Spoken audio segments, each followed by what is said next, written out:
Okay, good afternoon, everyone. I believe everyone can hear me very well. My name is Emmanuel Noble, so I will be your presenter for today, and I'll be the one to be taking you through your everything study abroad. So, if you are someone who is interested in studying abroad, I think this is an opportunity for you to learn to get yourself acquainted with the competitive structures and strategies and the scholarship strategies that as a person you need to know in order to get started. If you ask me, I'll tell you that the time for you to start is now. You have to, first of all, you have to do your research, know the kind of course or program you want to go and do, know the schools that offer such programs, and then make sure that you check. The most important thing that you have to check is their requirements, their document requirements, and the tuition fee, so that you don't go and find yourself in a school that the tuitions are very high and you will not be able to afford. All right, so we are going to dive into it. So these are the things we'll be covering today. So today we are going to look at the misconceptions that people have when it comes to studying abroad, and some of the basic challenges that students face, and how to find affordable schools. Then we'll go to a place where after you found your school, you've gathered your documents, the next thing you have to do is you put in your application. So completing your application. Then we move to scholarship, assistantship, and fellowship. Then we come to one of the most important processes that students face, that has to do with their visa application and their interview. Then we will give to you our services, and then we have your questions and answers. So as I'm talking, if you have any question that you want answered, I want you to pen it down so that when we get to the questions and discussion place, you can feel free to bring it up for a discussion. So like I said, these are the things we'll be covering today. So let's get to the first one. What are some of the misconceptions that students face? Most of the times, some of the students who are interested or want to go and study abroad, they think that for you to go and study abroad, you need to be rich, you need to be someone who has a lot of money. But the truth of the matter is that you don't need to be rich, you don't need to have a lot of money, because there are schools that are ready to provide you with funding for you to even come and study abroad. So all you have to do is that some of the schools actually will demand for they will demand for you to provide a bank statement with some specific amount of money that has to be in the bank statement. So you just have to meet that requirement, and then you need to make sure, since you'll be traveling, it means you need a plane ticket. So you need to have money for your plane ticket, you need to have money for your visa application, your service fee, or your study permit that will be to Canada. So if you have all these monies on board, you don't have to have tons of money for you to go and study abroad.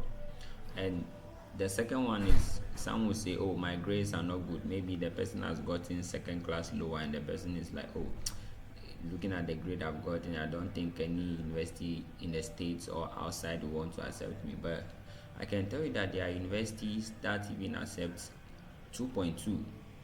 Yes, there are universities that accept GPA of 2.2 to even admit students. So you just have to know how to search for schools. So that's why it is actually important that as as you are doing your research, you check the requirements of the schools you are going for, because they state it in their requirements. Okay, they are accepting students with a CGPA from this point, so it will be 2.2 on a scale of 4.0. So you need to check those things. And many universities also focus on potential, they focus on passion, they focus on your unique skills, and all these things you display in your personal statement or your statement of purpose, to be able to convince the people that, oh, okay, even though my grade is not good, this and this passion and potential and the skills that I have that I think qualifies me to be able to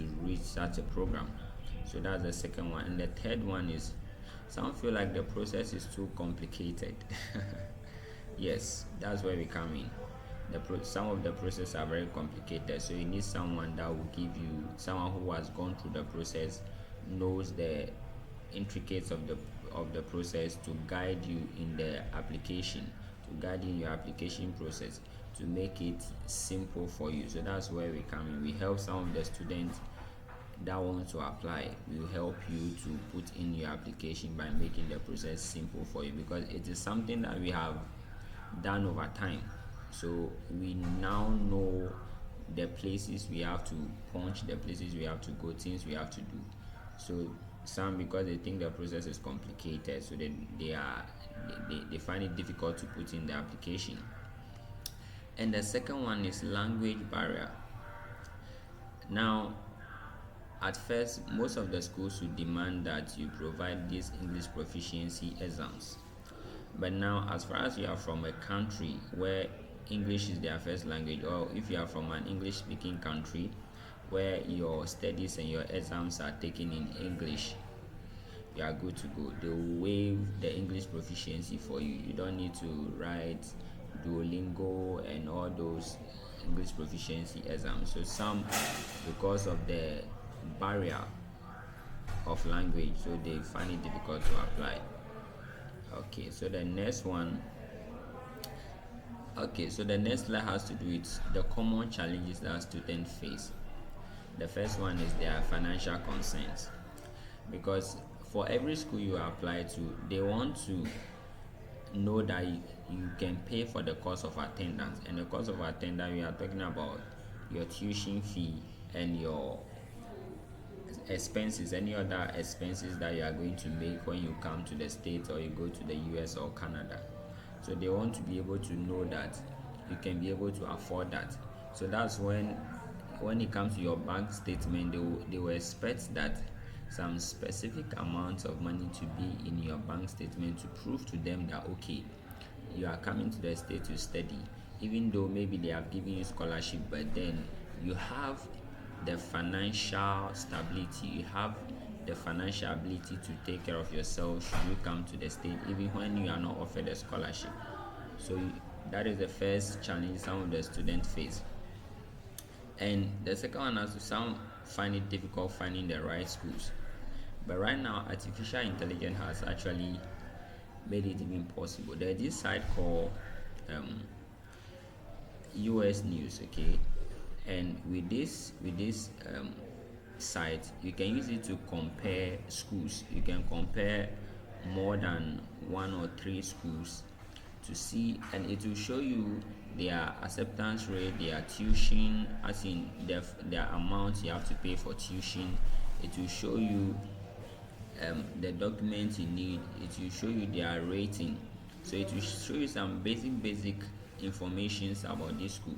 And with the use of AI, let's say if I want to go and offer an accounting, and I've already decided on the country I want to go, I go to AI, ChatGPT or Claude. I enter in, okay, I want to go and study this program. Maybe I did my undergrad in accounting and I want to go and do my master's in accounting.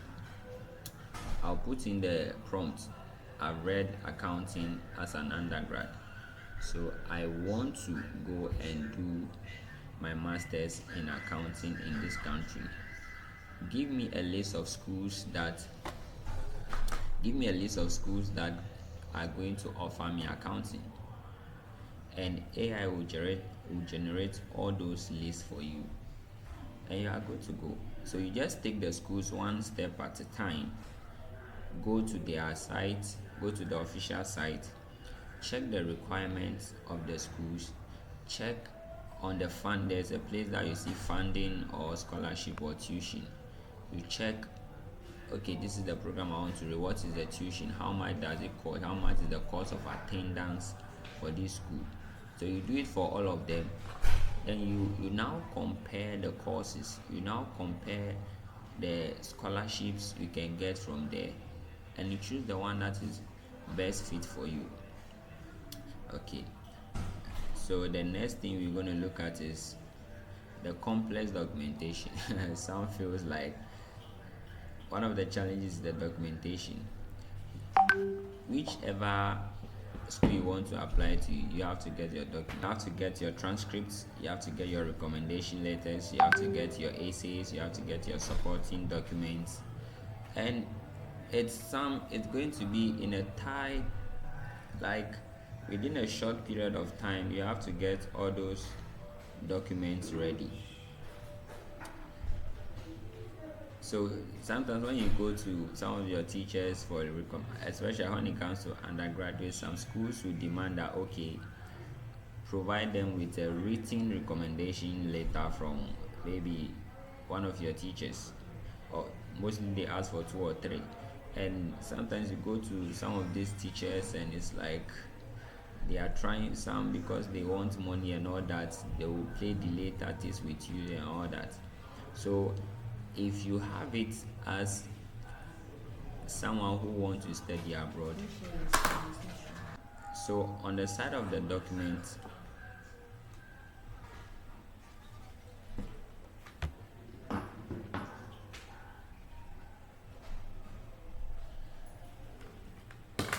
okay, so on the side of the document, so what I mostly advise is that maybe you are in a senior high school and your plan is that the very moment you are done with school, you want to start your application to undergrad to go and study outside. The moment you arrive in SS3, what you have to do is that start informing your teachers. Let them know that this is what you want to do, so that they too will be in the know, so that when you come for your transcript, your recommendation letter, your maybe BC certificate and all that, your SS certificate and all that, everything will go smoothly for you. And if you are in your undergrad thinking of studying outside, the moment you get to level 400, okay, with the university, some you get the opportunity to request for your transcript and your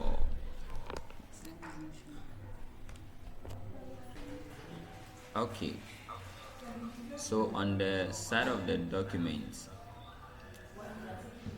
yeah, so that's all, like I was saying, it is very necessary that whilst in your final year, either in senior high school or in the university, you made your lecturers and teachers aware of your decision, so that when it's time for the documents, they can get them available for you fast. And the next thing has to do with your language proficiency. So like I mentioned earlier, some schools will demand that you write the English proficiency exams, but in recent times, most of the schools gives exemption. If you are from a country where you are taught in English and you take your exams in English, it's it's very easy. It's very easy for you. It's very easy for you to pass through your process easily. So that's some of the challenges that the student face. Now on the side of the visa processes, this one is actually something a lot of students actually face. Now the US or whichever country you are applying to, one of the things they press on is on home ties, in a sense that they want to be sure that as you are applying to come and study in their country, you have the you want to return. Okay, there should be something in your country that you want to return back, because a lot of people, they go there and they don't come back. So they want to ensure that you are returning back. So in a visa application, there are different types of visa applications that you can put in. We have different visa types. So as a student, you are going for F1 visa, and when it comes to F1 visa, there are its requirements, there are timelines, and there are interview. There are some countries that you don't have to do in-person. You don't have to do an in-person interview. You just present your documents and you are good to go. Then culture, yes, you are going to a different country.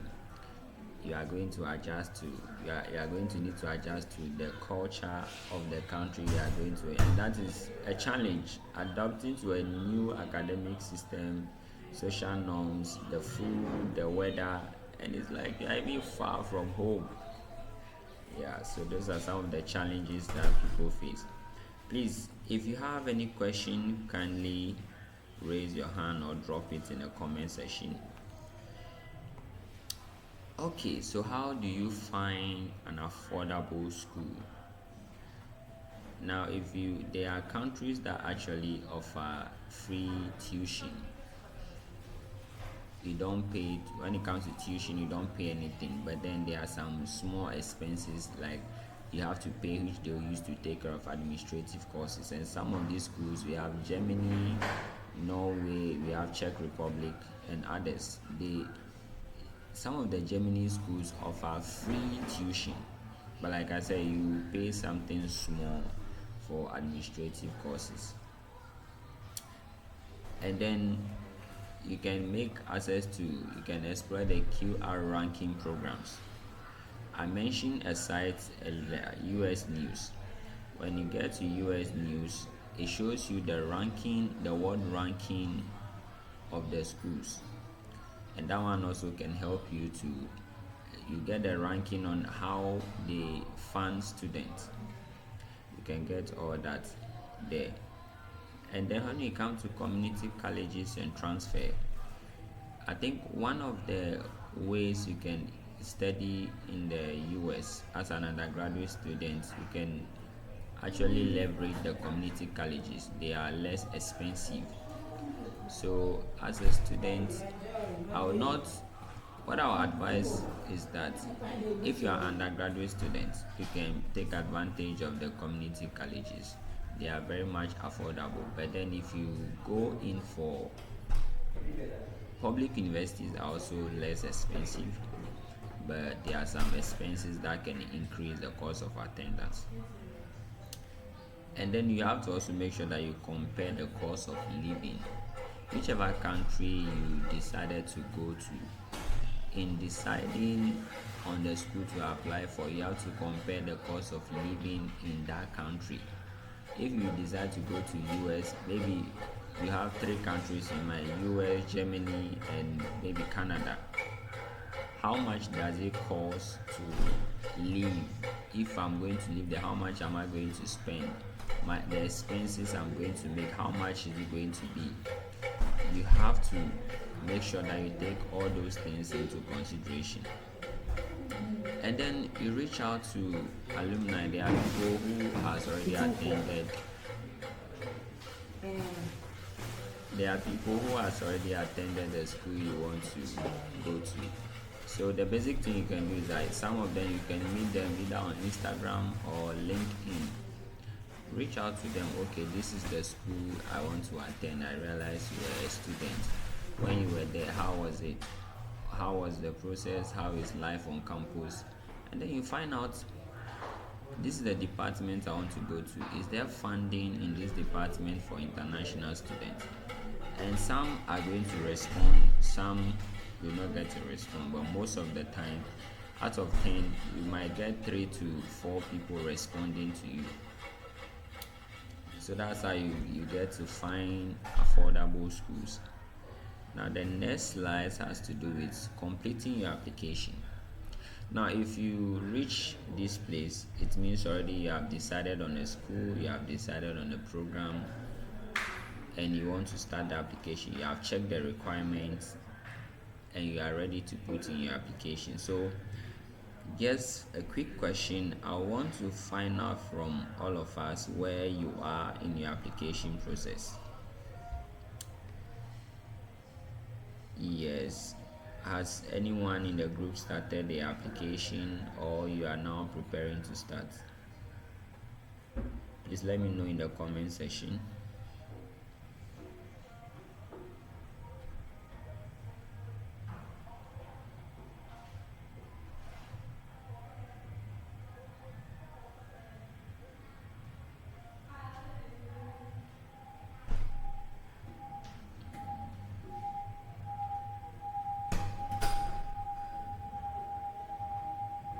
Okay.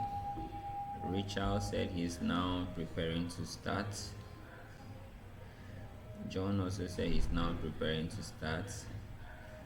Okay, Fafa says she hasn't started yet. Jarvis is also preparing to start. Blessing also says I've not started yet, but I want to know more before I start. Kevin says he's searching for the right schools. Patricia haven't started yet. Akosia says I've been for 2 years now and my scholarships are not enough. Hence I'll start all over again. Wow. So Akosia has started the process, but it looks like her scholarship that she has gotten is not enough, so she will want to start all over again. Okay, okay, very well. So let's continue.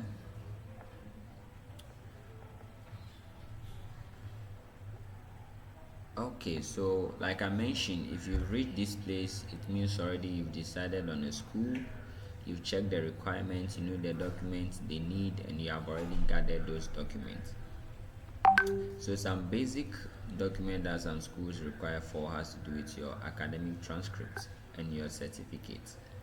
And your transcript basically shows all the courses that you have taken in. If it is an undergrad, that's your 4 years of study in whichever university you are in. And you have to require for it, not you have to require for the official one. If you print the one from your portal, it's considered unofficial. So you have to obtain an official transcript from your school, and you also have to obtain your certificate. Then the next thing you can do is your English proficiency. On this side, like I mentioned, now most schools waive this English proficiency. But then if you go to a university, you can request for English proficiency later from the academic affairs. So when they demand for an English proficiency, you can basically upload the English proficiency later that you have obtained from the school. But then if you have the money and you want to write the ones, the IELTS, the TOEFL, and then the Duolingo, if you have the money and you want to write it, go ahead. On the official page for each school, there is a score that they want the student to attain. Some may want you to attain 7.5, some will want you to attain 1300. Those are the thresholds. You have to ensure that you meet those thresholds for the school. If you decide that you want to go for the exam, but if not, you want to submit the English proficiency later, you are good to go. Now the next thing has to do is your statement. It's either a personal statement or statement of purpose. And your statement of purpose basically has to contain a little bit about your academic background, the program you have chosen, why that program, what you want to become, and how that program is going to help you to become. So let's say I want to become an accountant and I've chosen an accounting. So the accounting is the program I've chosen. Why do I choose that program? I have to explain. Now, how would that program help me to become an accountant? Then I explain that one too. Okay. Then you move to your letter of recommendation. Like I mentioned earlier, there are some schools they will require that the teacher or your supervisor, so mostly they either ask for professional recommender or academic recommender. Mostly the academic recommenders are two and the professional is one. So the professional has to do your workplace, your supervisor, whoever you were under when you were working. So some schools will demand that they give you a written recommendation letter, or some would demand that you just provide the details of those people. So maybe you are providing their name, their email, their position, and your relationship with them. And they will personally send them an email for them that, oh, okay, this person is requesting for a recommendation from them, and they will write it for them. And please, it is very important, you don't submit the person's email then later on before you go inform the person. No, inform the person, this is what I want to do, and I would like you to write a recommendation for me. Because some of the students have encountered this is their issue. They submit the detail without informing the person, and later on when they try to tell the person is not willing to do, but already you have submitted the details to the school. So it means you have to be doing back and forth emailing or calling of the school trying to change the recommender details. So please, it is important that you inform the person before you make use of the person's details. Then CV or resume. Yes, CV or resume, especially for master students, they will ask you to either provide your CV or resume. And please, they are talking of academic. They are not talking about, if you see CV, they are not talking about work. Yes, some will put it CV, but they are not actually talking about work. Even though you include things of work which are relevant to the course or program you want to pursue. So you tailor everything to sound academic. You have your profile summary, you come to your research interest, you come to your education, you come to your research experience.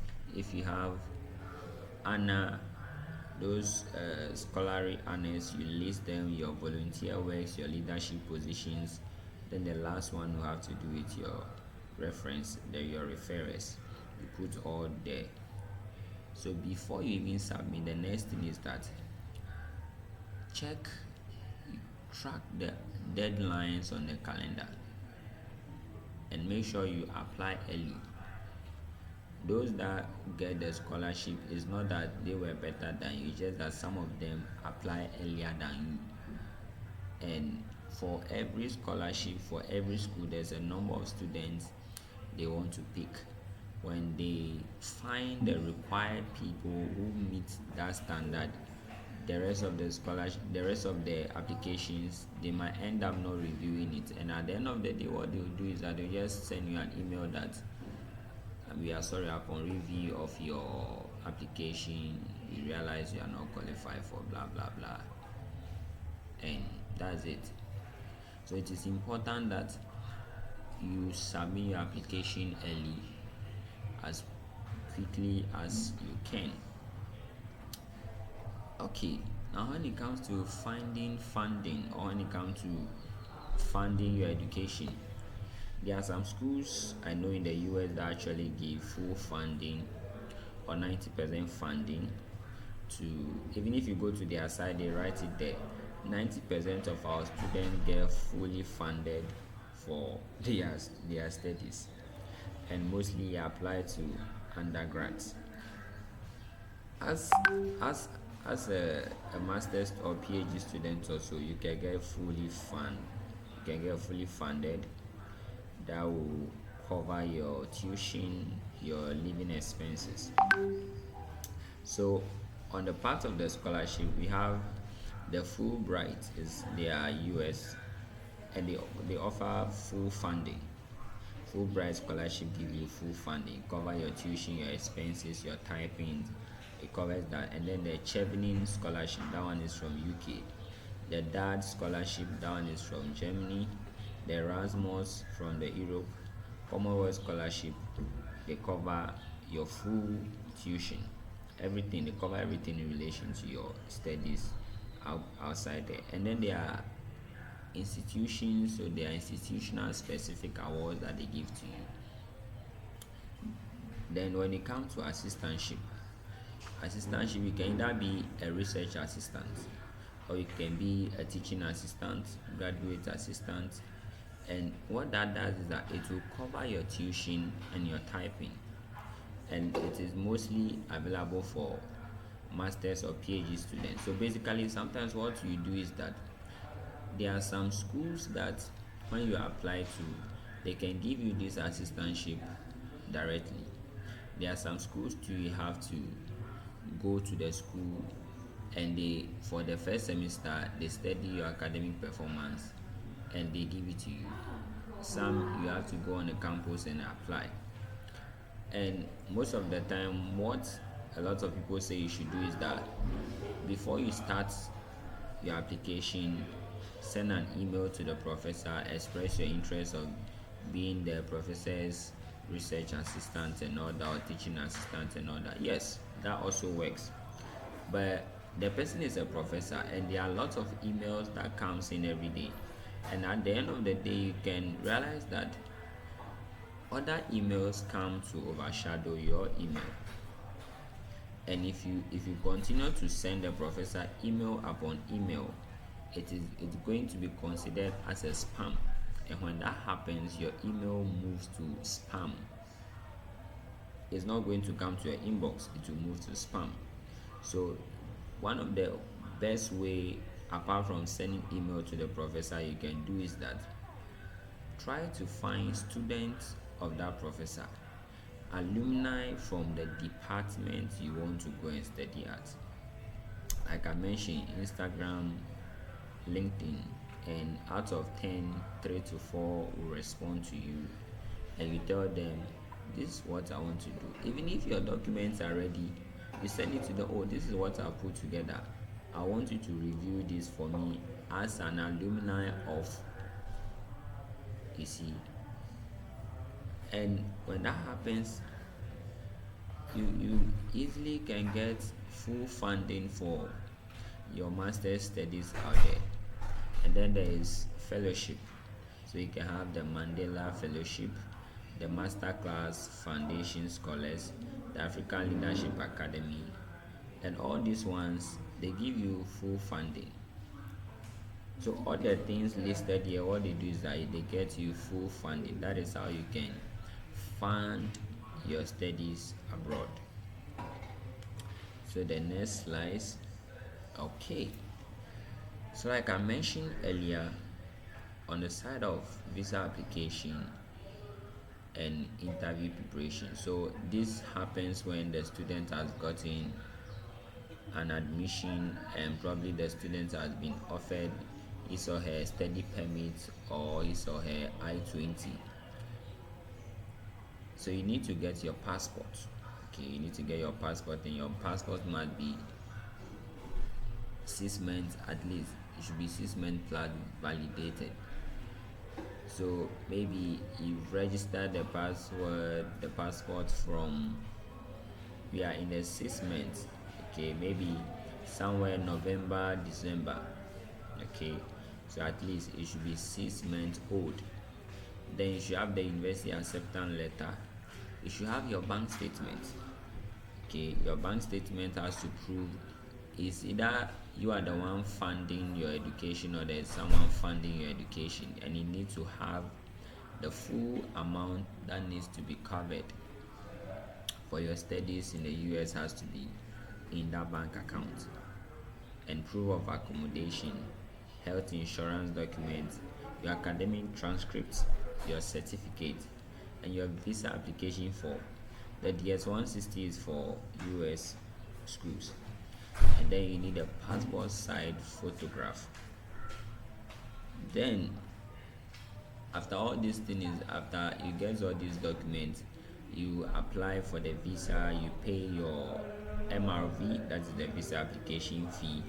The next thing you have to do is that you have to choose an appropriate date for your in-person visa application. That is for US schools, for your in-person visa application. When you choose the date and the time come, when you are going, you need to pick all these documents along and go for your interview. And these are basic tips. When it comes to your visa interview, you need to dress decent. Don't dress basa, dress decent. And make sure that you answer questions clearly and concisely. You have to know your program and why you choose your program. And the most important, I've talked about this, you have to demonstrate a strong tie to your home country. You have to demonstrate a strong tie to your home country. You have to tell the visa interviewer that you are not only planning to go to that country, but after your years of study in that country, you plan to return back. And you need to be honest about your plans after graduation, that's postgraduate. And you need to prepare for the country you are going to. So why this country? If I choose the US, they are going to, why have you decided to choose the US? So you need to do your research. And like they always say, practice make perfect. So make sure that you get basic questions that because there's no new question that comes. There's no new question that comes. Every day is the same question. But the people there, they are psychologists, and they most of the time ask these questions to see the kind of person you are. So ensure that you answer those questions honestly and bring all documents in an organized folder. There's a way you have to arrange your documents. You make sure that you have all that put in place. And some new two questions they've added now has to do with, do you feel any harm in returning to your home country? The answer to that question is no. Yes. Because some people, it's like traveling outside is a way of escape for them.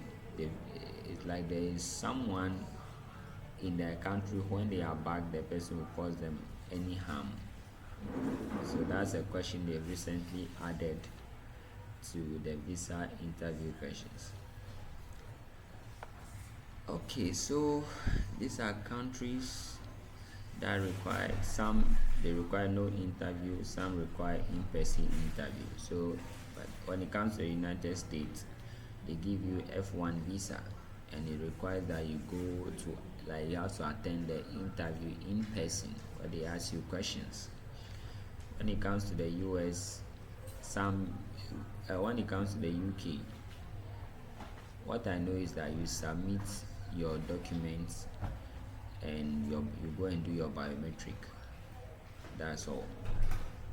And Australia, their visa is the student visa 500. It may be required, it may not be required, depending on the school you are going to. And when you go to Canada, they require for the study permit, so they require your biometric. And when you go to Germany, that one is national visa. You have to go to their Germany embassy for your interview. And Netherlands, they do in person at the embassy. France, that one you have to get to campus, and then they do the interview for you. And if you see the ones on your left, when you come to Germany, that one you are going there for a short period of time, maybe 1 month or 30 days. That one they only review your documents. When you are going to Norway, student residence permit, it is also document based. When you are going to Sweden, that one you just have to do an online application. When you are going to Finland, you just have to submit your documents. When you are going to Belgium, no documents, no interview at all. When you are going to Czech Republic, it is document based. New Zealand, it is also online. And when you get, you are good to go. Then now we are on a part of how we help you study abroad, ScholarSkill Study abroad. How do we help you as a student? So should you decide that, okay, I want to go and study in the US, the first thing is university application support. You tell us the program you want to go and study. We give you the fundamental documents that is needed, and you also do your best to get all those documents for us. We will search for the school, compare the cost of attendance for all the schools, the amount of scholarship you can get as a person from there, and then we choose the best one for you. So we do the course and institution selection. So we have to make sure that we match your academic profile to an institution and a program globally. Then we submit your application process for you. We do the follow-up. should it happen that they want us to write any letter, we write that letter for you. So from the selection, from the section of the school, choosing of the school, putting in the application and writing of any essay possible, we do that. The one after you've gotten an admission, they have given you your F1 or your study permit, visa guidance and documentation. In this place, what I want you to get is that there is what you pay for visa fee or MRV. Now in the US is $185, which is 222 Ghana cedis. The amount we charge you, that is not included. Your service fee, also your service fee, the service is like the I-20, okay, the I-20. Yes, the visa application fee, I think I've mentioned is 2,220. So if you convert the $185, that's what you get, 2,220 Ghana cedis. And then the service fee is $150. That one, if you convert it, that's close to, let's say, 4,000 cedis, depending on the exchange rate that we have now. And these are not included in the courses we charge. What we will do is that when you make that payment, we will help you with the application, your visa application, every basic information. We will help you with that, and we will help you in choosing an appropriate date for your interview, and we will also prep you for your visa interview when we get a date, a feasible date for you.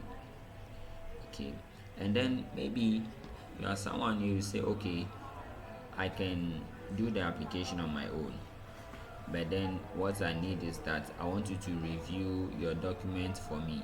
I've already put my document together, but then I would like an expert to go through for me and see if all the informations I have there, they are on point.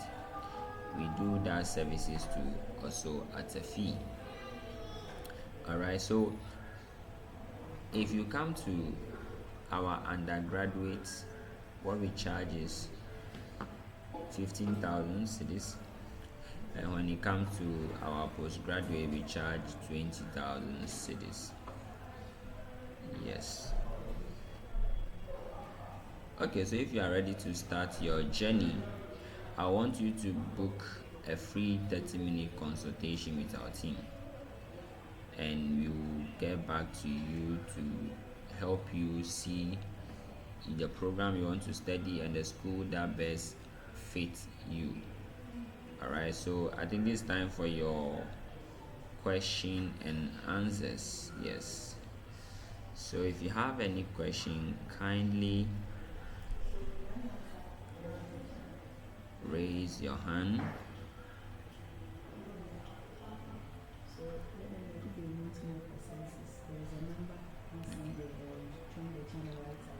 Okay. Alright, so I think my colleagues has put, okay, so there is a number, and then there is a link to our WhatsApp that has been put in the comment section. So what I want you to do is that, first of all, click on a link to join our WhatsApp channel. And also, if you need any of our services, I want you to call the number. Yes, I want you to call the number that has been placed in the comment section. Okay, so please, I'm ready for your questions. If you have any question, kindly drop it in the comment section, or you can raise your hand and I'll call you to talk. Thank you.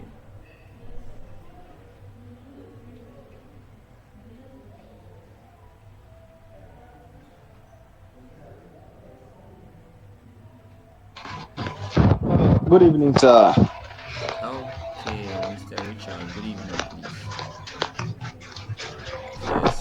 Yes, Yes, I didn't get some part. My network was a bit distracted. So I want to know what does the 15K and 20K cover? Like, what are the service these amounts covers for an interested student, please? Can you hear me? Yes, I can hear you clearly. Can you see the slides I'm on currently? Yes, please. Okay. So from the university Yes, I can see that. yes, from the university application support down to your visa interview preparation. Every service here, from your visa application support, course and institution selection, the application process, visa guidance and documentation, the visa interview to writing and review of documents. These are all the services that we provide, and they all go into the 15,000. The 15,000 is for undergraduate students, and the 20,000 is for the postgraduate students. So if someone who wants to go and do his or a master's or PhD, that's what the 20,000 goes for. So what we do is that basically you just have to provide us the program you want to go and do. Maybe give us the country you are interested in, and we give you the basic document that you need. Then you provide all those ones. The moment you make your initial payment, then it will start work for you. So we will create an email where you can monitor whatever we are doing that is going on in the email.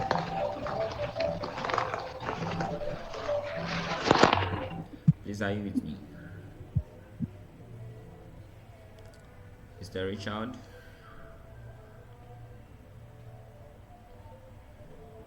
Mr. Richard, are you there? Yes, please. Yes, so basically that's what goes into it. So the 15,000 is for the undergraduate students, and the 20,000 is for postgraduate students, please.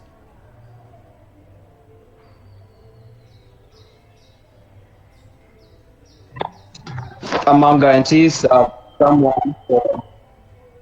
Come again? Hello, sir. Yes, please.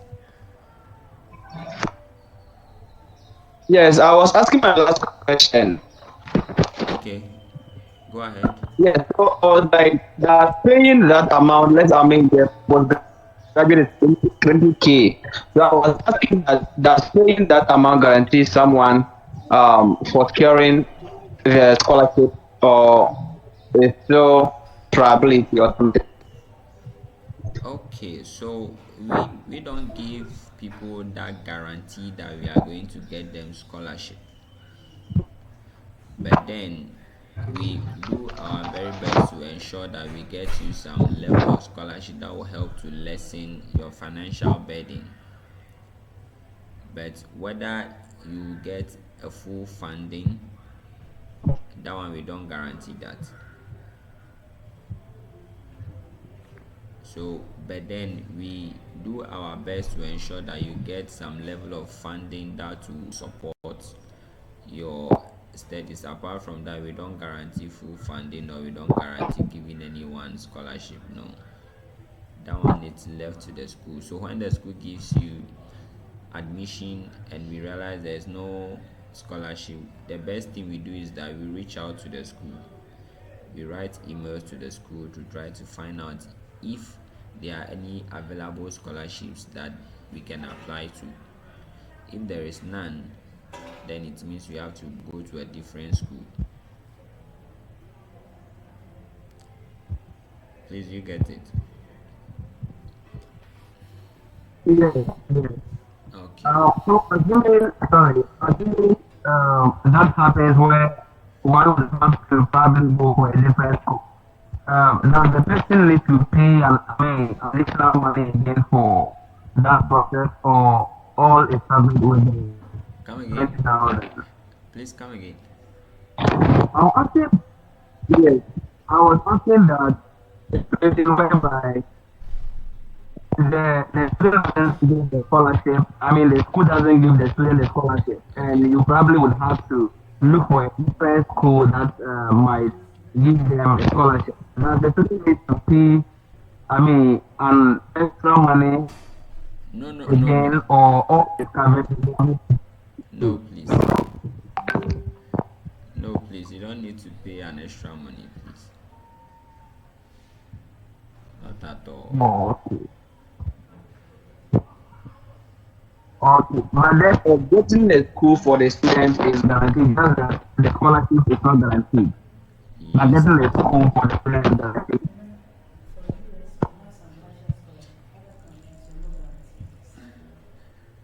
Yeah. So like I mentioned earlier, so most schools is either you are getting a merit-based scholarship or a need-based scholarship.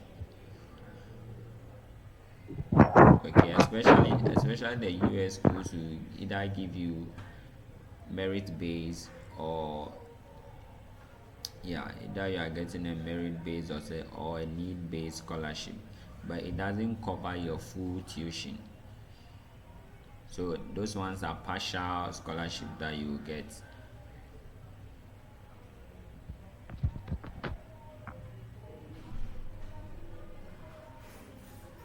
Mr. Richard.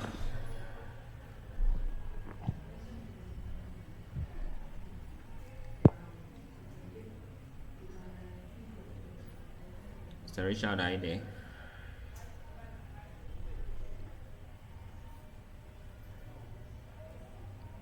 Yes, sir. Thank you. You're welcome, please. Please, anyone else with a question?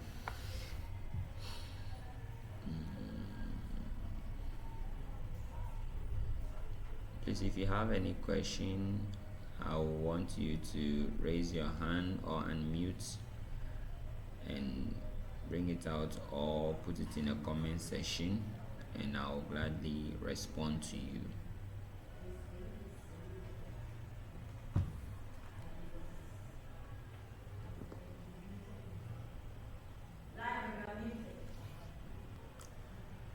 Please, anyone else with a question, please?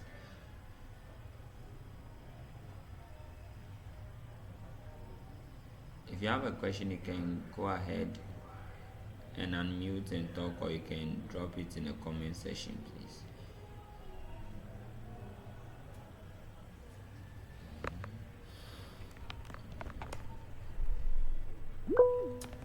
Yes, Mr. Alex, please go ahead.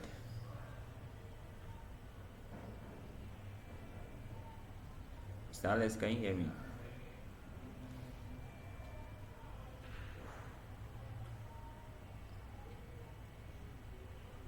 Mr. Alex? Looks like he cannot hear me. Please, if you can hear me, unmute. Can we get more on the exams parts? Okay, Susan, can you kindly help me understand that? Is he on the English proficiency part or I don't really get? Hello. Yes, Mr. Alex, yes. Sorry, I had an interruption with my network. Okay, that's fine. Okay, so please, I wanted to know that the money we pay to you will some be used for the visa, or that one is different from what will be given to you? Okay, so yeah, the amount you are going to pay, none of them goes to the visa. Okay, so when it comes to your visa application, that's the $185 that I've mentioned. You are going to pay that yourself.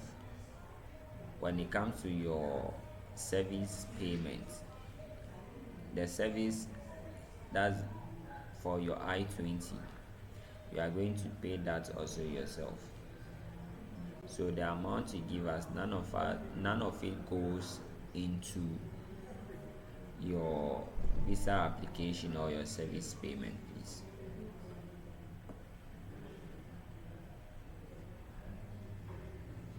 Silas, are you answered? Please, I'm sorry. Come again. The network was. I'm Yeah, very so sorry. can you hear me I now? heard 185. Can you hear Yes, me? please. Yeah, so what I'm Yes, saying please. is that the amount you are going to pay us, none of it is used for your visa application or for your service payment. You are going to have to, you will be catering for the service yourself, and you'll be catering for the visa application to yourself.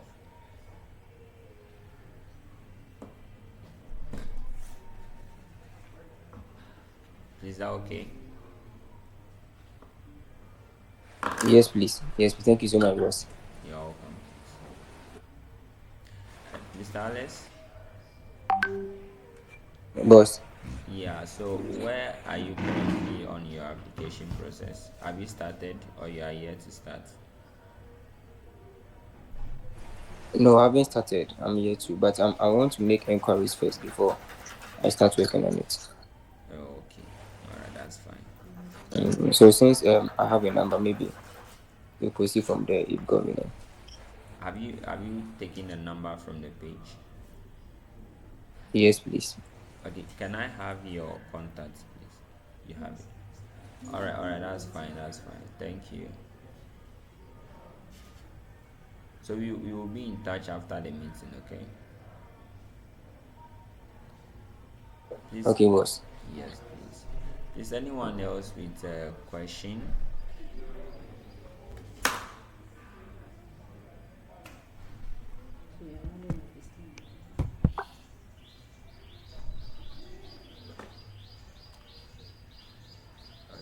Okay, things.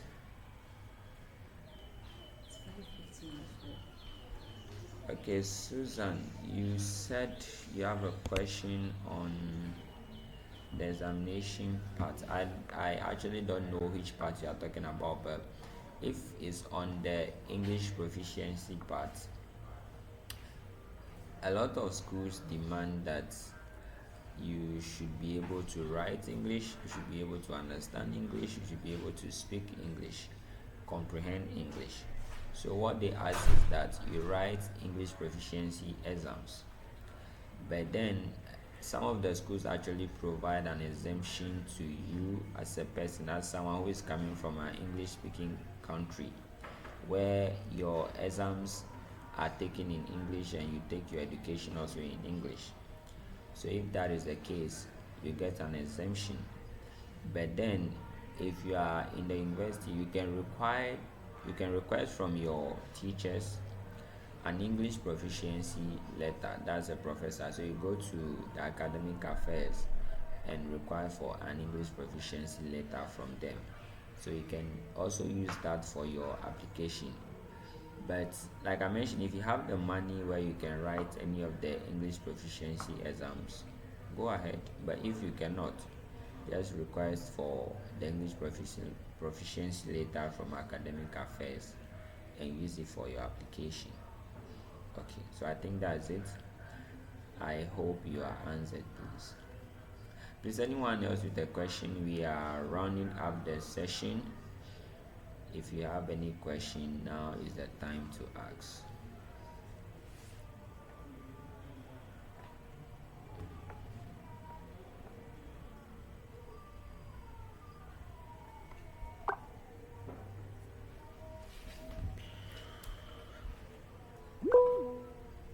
Okay, yes. Louis, go ahead. Okay, thank you. You're Please, I welcome. want to know more about credentials evaluation. Credential evaluation. I see you mean transcript evaluation. Yes, Okay, please. so those those things are done by external parties. We don't do anything like that. But then it also goes for a fee. And the reason why some of the schools actually demand for that is because the grading system, let's say if you are in Ghana, the grading system of Ghana may not be equal to the grading system of US or Canada. So they require that you have your transcript evaluated or transcribed into a system that meets their own.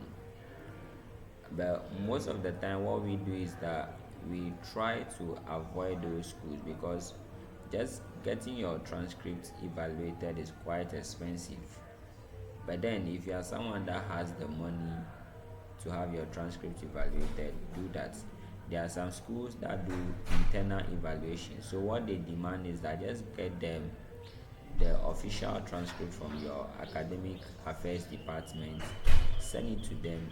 They will transcribe it themselves, and then they based on the outcome. So you can see someone who even have second class lower, when they transcribe it, the person is getting maybe second class upper, and they will offer that person an admission. So what you do most of the time, that make sure, so that's why it is important that you check the requirement before you start your application, so that you can avoid schools that will ask for transcript evaluation.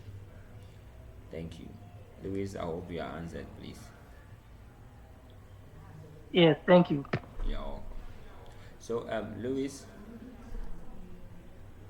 Yes, yes, have you started your application or you are yet to start? I'm about to start. All right, I'm okay. So, like you can see on the screen, our contact is there. You can reach out to us as quickly as you can, so that we can Okay, start work for you. okay. Very well. Please, any other person with a question?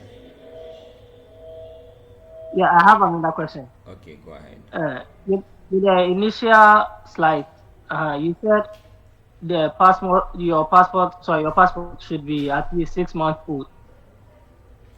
Yes. If I get that correct. Yeah, go ahead. Yeah. So, my passport was done in May. Okay. So with this, do I have to wait till the next year, or I can apply?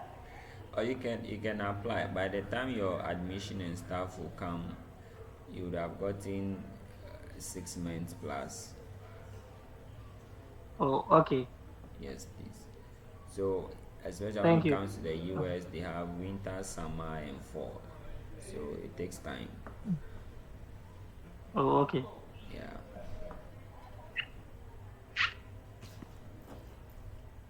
Please, any other person with a question?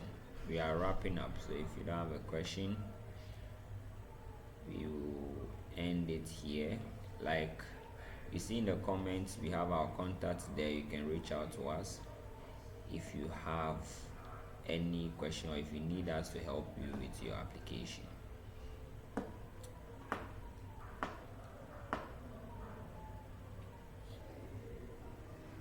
Okay, so